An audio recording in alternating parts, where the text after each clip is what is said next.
वाला, भारत माता की जय बोलने वाला और वंदे मातरम शान से कहने वाला हमारा भाई है। भारत में यदि रहना है तो वंदे मातरम कहना ही होगा। भारत माता की जय।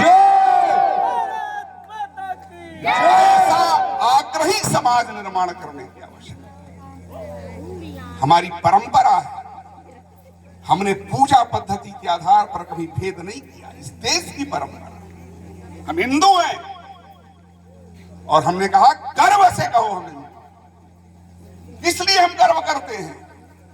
दुनिया में हम अकेले हैं जो दुनिया को कुटुंब मानते हैं। हमारे देवता को मानने वाला, हमारे धर्म ग्रंथ को मानने वाला, हमारे उपासना केंद्र में जाने वाला ही हमारा भाई नहीं होता। हमारे पुरखों ने कहा वसुधैव कुटुंबकम, दुनिया में कहने वाले केवल हम हैं, इसलिए हमें गर्व है कि हम हिंदू।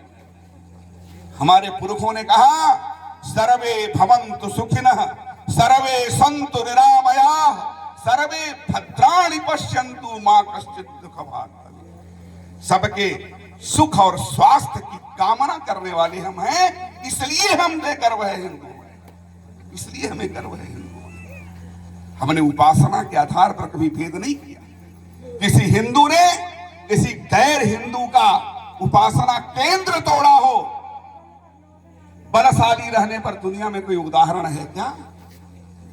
किसी का धर्म ग्रंथ जलाया हो, कोई उदाहरण है क्या? जीती हुई गौहर बानू को सम्मान पूर्वक वापस करने वाले शिवाजी की हम संतान हैं, इसलिए हमें गर्व है कि हम हिंदू।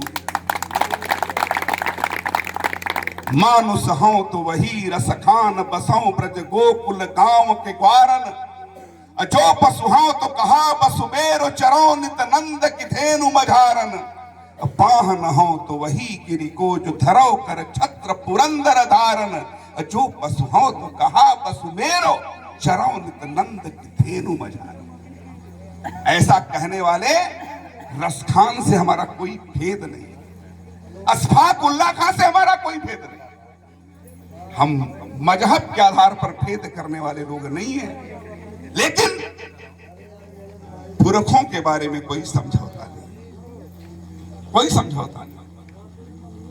सोमनाथ के खंडहर पर भव्य सोमनाथ के मंदिर का पुनर्निर्माण करने का संकल्प लेते हुए इस देश के प्रथम गृह मंत्री सरदार वल्लभ भाई पटेल ने कहा था कि मैं इस सोमनाथ के खंडहर पर भव्य सोमनाथ के मंदिर के पुनर्निर्माण का संकल्प लेकर कोई नया मंदिर बनाने का संकल्प नहीं ले रहा। एक विदेशी आक्रमणकारी ने सोमनाथ का मंदिर, हमारा मान बिंदु था, उसे तोड़ा था, इसलिए तोड़ा। एक खंडहर मंदिर के खंडहर नहीं, हमारे लिए अपमान की प्रतीक।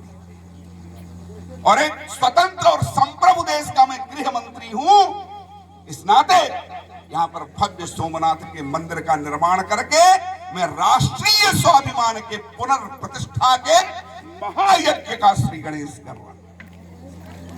यह विजयगढ़ का दुर्ग, यहां पर कोई मेला लगता है, यहां कोई कथा होती है, यहां कोई सामूहिक आरती होती है, कोई हनुमान चालीसा का पाठ होता है, कोई हिंदू सम्मेलन होता है, तो ये अपने विरासत को स्मरण करने का प्रयत्न, या अपने परंपरा को पुनर्जीवित करने का प्रयत्न है, और राष्ट्रीय स्वाभिमान को पुनर्प्रतिष्ठित करने का महायज्ञ है।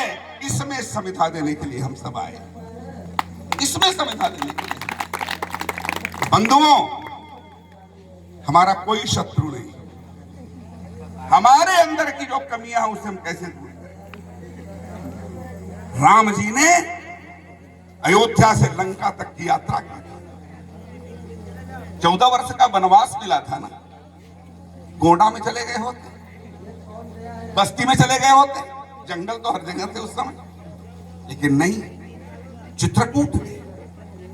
चित्रकूट से पूरा छत्तीसगढ़ पार किया, झारखंड में भी गए, और छत्तीसगढ़ से महाराष्ट्र पूरा पार किया, पूरा कर्नाटक पार किया, आंध्र पार किया, तमिलनाडु में क्यों गए? इस देश के गिरिवासी वनवासी जितने बंधु थे वह सब हमारे भाई बंधु हैं, उनकी चिंता करनी चाहिए, इसलिए गए, इसलिए गए। निषाद राज को गले लगाया, सबरी माता के जूठे बेर खाए, जितने वनवासी थे उनको गले लगाया। उनको पता ही नहीं चला कि राम जी भरत से मिल रहे हैं या किसी वनवासी से।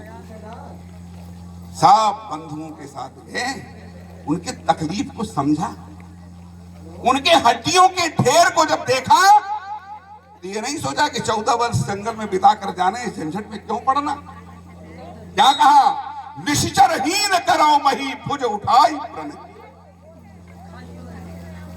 रावण को अकेले मार सकते थे, लेकिन सोचा आज हम मार के चले जाएंगे, कल कोई नया रावण पैदा होगा तो क्या होगा। इनके अंदर यह आत्मबल पैदा करो कि यह भी रावण को मार सकते, यह भी रावण को मार सकते। वो मार सकते थे, लेकिन यह आत्मबल पैदा करने वाला कोई नहीं था, तो राम जी ने पैदा किया, वहां के वनवासी बंधुओं के बीच में पैदा किया।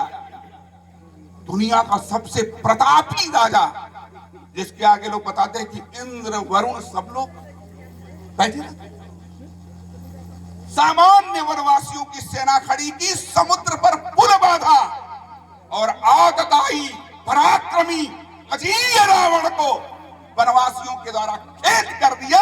यह राम जी ने, यह राम जी ने भेद मुक्त समाज खड़ा किया। आज हम राम जी की संतान है ना, और राम जी की संतान में अगर सोचते हैं कि कहीं जन्म लेने के कारण कोई बड़ा हो जाता है और कहीं जन्म लेने के कारण कोई छोटा हो जाता है, तो यह राम जी की भावना का आदर है क्या?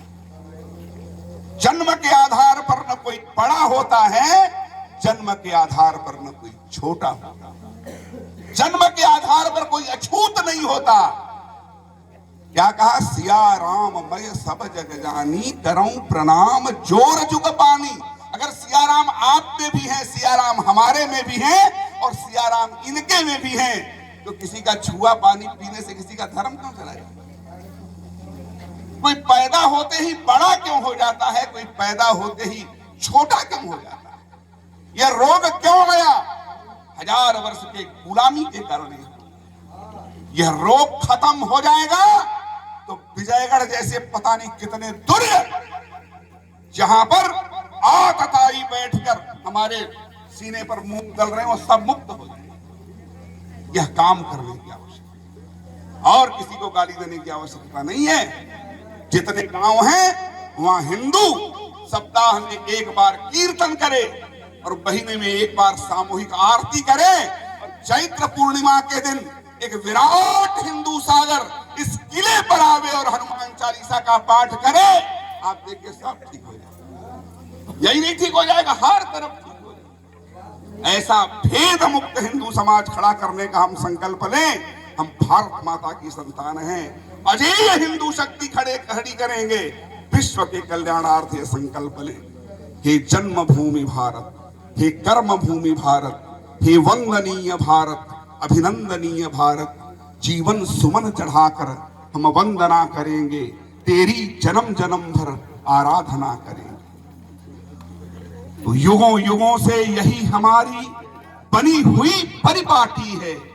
खून दिया है मगर नहीं दी कभी देश की माटी। इस धरती पर जन्म लिया है यही पुनीता माता है। एक प्राण दो देह सरीखा, इससे अपना नाता है। यह धरती है पार्वती मां, यही राष्ट्र शिव शंकर है। दिगमंडल सांपों का कुंडल, कण कण रुद्र भयंकर है। यह पावन माटी ललाट की पल में प्रलय मचाती है। खून दिया है मगर नहीं दी कभी देश की माटी है।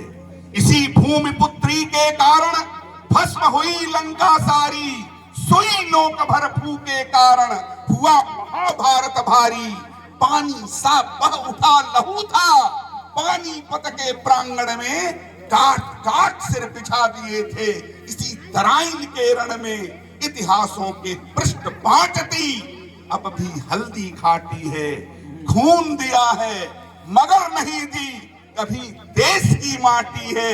शीश चढ़ाया काट गर्दने यार ये गर्दन काटी है, खून दिया है मगर नहीं दी कभी देश की माटी है। भारत माता की